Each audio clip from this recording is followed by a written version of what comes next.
guys, so in today's video we're going to look at the Collatz conjecture made in Python, in idle. Okay, so we're going to define a function that's going to be called Collatz of x. This is for you, Integarahl boy. Okay, so while x is not equal to 1, if x, is divisible by 2, it's going to replace x by x divided by 2. This is nice.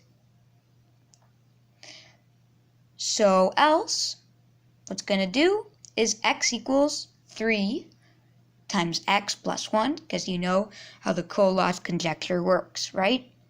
Yes. So now we have to go to print x and then comma and equals that space. So that means each term is going to be spaced by one space.